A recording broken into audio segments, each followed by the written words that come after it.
Dernière partie de cette émission. Enfin, l'USTG menace d'aller en grève dans 30 jours si le gouvernement n'ouvre pas de couloir de négociation avec le syndicat libre des enseignants et chercheurs de Guinée. Et ils mettent aussi justement une condition si et seulement si le gouvernement appliquait la décision au 31 décembre de rallier des fonctionnaires, surtout les enseignants grévistes, ils vont automatiquement engager la grève. Alors aujourd'hui, est-ce qu'on a l'impression qu'on va encore ouvrir 2019 avec des grèves en cascade? Je pense qu'il y a une menace réelle. Je pense qu'aujourd'hui, vous avez suivi la communication du gouvernement par rapport à la crise de l'éducation dans notre pays. Il y a de la responsabilité des syndicats et du gouvernement de travailler à une négociation rapide sur les réclamations du SLEG pour leur dire ce qui est faisable et ce qui n'est pas faisable. Moi, je pense que c'est ce qu'il faut faire. Il ne faut pas s'arc-bouter sur des positions de négation et de repoussement. Il faut aller au dialogue, il faut ouvrir le dialogue, il faut permettre justement de communiquer avec les membres du SLEG et de dire ce qu'on peut faire. Le Premier ministre pourtant tient droit dans ses bottes par rapport à cette question. Il reste clair là-dessus, ferme là-dessus. Il n'est pas question de négocier s'il n'y a pas de levée de grève, de mot d'ordre de grève. Monsieur Traoré, on en a débattu à chaque fois dans cette émission. On a dit ceci, il y a une guerre d'ego entre le Premier ministre et le secrétaire général du SLEG.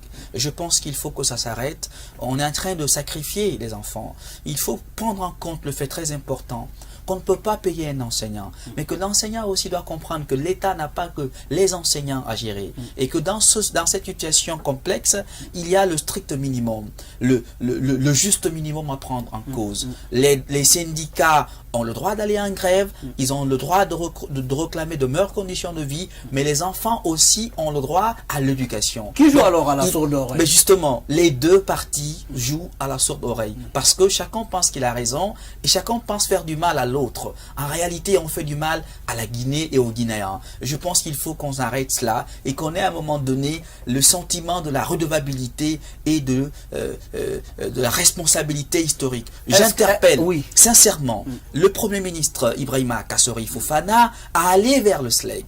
Et ça ne peut que le grandir. À aller vers Aboubacar Souma que l'USTG aussi annonce. Mais évidemment, c'est la centrale, du SLEG. C'est la centrale du SLEG. Donc il y a une union et une solidarité de cause par rapport aux revendications, parce que le gouvernement menace de radier les enseignants qui n'iraient pas enseigner au-delà du 31 décembre 2018. C'est cette menace qui pointe à l'horizon, et c'est la raison pour laquelle l'USTG également sort de son silence pour dire que si jamais cette menace était mise à exécution, évidemment, elle déclencherait une grève générale illimitée. Quel regard sur cette annonce de l'USTG par rapport à 2019? Pour vous, 2019 aussi va ressembler à 2018? Moi, je trouve que l'USTG fait une interpellation pour que les deux parties s'assoient et trouvent un terrain d'entente.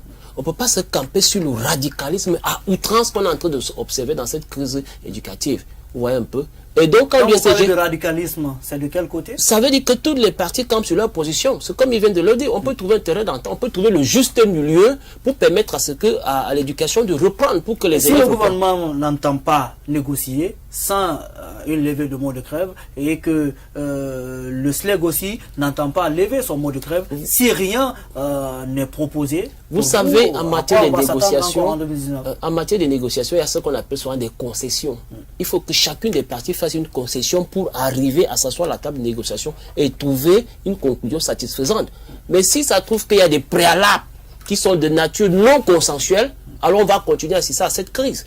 Et le risque qui est là, c'est que la crise se généralise, parce que l'USTG aussi est en train de faire une menace de grève. Et c'est déplorable pour les élèves, c'est déplorable pour le système éducatif. Certains l'ont pensé hier, 9500, l'annonce de 9500 aurait peut-être à planir un peu les positions. Pour vous aujourd'hui, est-ce que cela va plutôt durcir la situation, surtout que la centrale syndicale du SLEG qui se lance maintenant dans une menace de grève? Mais les 9500, ce n'est pas un cadeau. Il faut que les gens arrêtent, ce n'est pas un cadeau. Le citoyen va continuer à débourser de l'argent. Je pense qu'il faut être sérieux dans ce pays, M. Traoré. 9500, c'est 500 francs, c'est de l'argent. Non, ce que je veux dire, le gouvernement ne fait pas un cadeau aux Guinéens. Le gouvernement constate que sur le marché international, il y a eu réduction du prix du baril de pétrole, et qu'il y a en principe un accord qui est conclu entre le gouvernement et les syndicats. Si le prix du baril baisse, on baisse le prix au plan national. Si le prix du baril monte, on monte les prix. Donc je pense qu'on a respecté ce principe-là. Encore que ça ne soulage pas intégralement le panier de la ménagère. Le principe respecté, ça fait une économie de moins. Je pense qu'il faut constater le fait très important par rapport à la question du SLEG, qu'on en a marre de cette situation.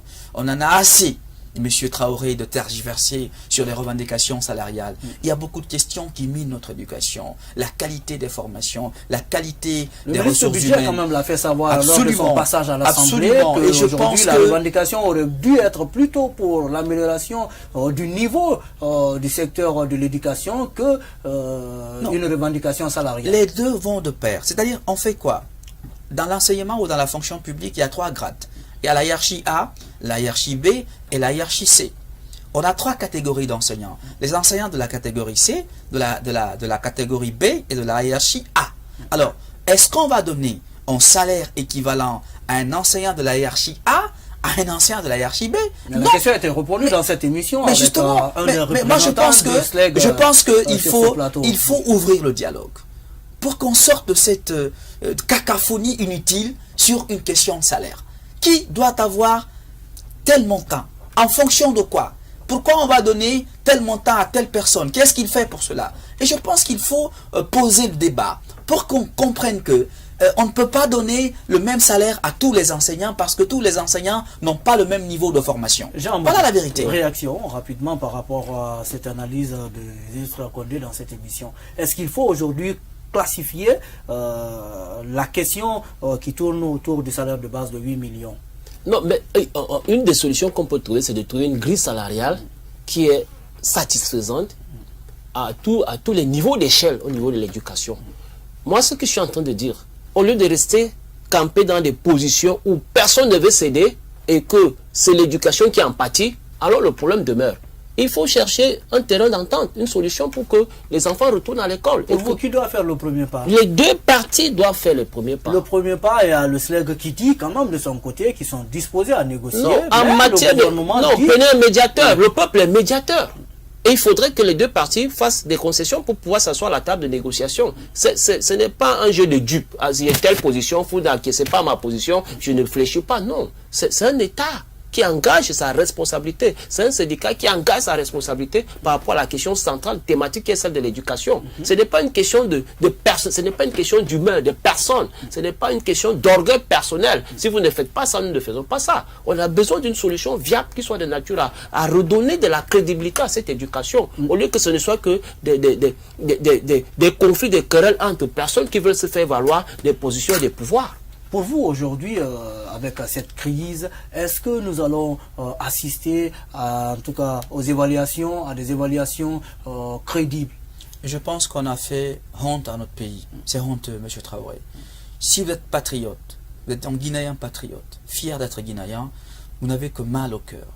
On a sacrifié notre pays. On a fait honte à notre pays. Pour je ne sais quoi. De quoi on est fier dans ce pays? Qu'on soit du SLEG ou du gouvernement, de quoi on est fier? Est-ce qu'on est fier de dire que les enfants de la Guinée ne vont pas à l'école? Est-ce qu'on est fier de dire que pendant 3 mois, pour des questions personnelles, on a sacrifié notre éducation? Je pense qu'il faut qu'on arrête ça. Ça ne nous mènera nulle part. Personne ne sort, même si on donne 100 millions à un enseignant, M. Traoré, ça ne sert absolument à rien de donner 100 millions à quelqu'un qui n'a pas le niveau pour former les gens. Moi, je pense qu'il faut réfléchir aux conditions de vie de l'enseignant guinéen et lui payer un salaire qui lui permet de vivre. Mais honnêtement, il faut attaquer le mal à la racine. Il faut former les enseignants pour qu'ils aient le niveau pour former et ne pas donner la craie à ceux qui ne peuvent pas enseigner. Je suis désolé, les enfants ne savent pas lire, ils ne savent pas écrire, ils ne savent pas compter.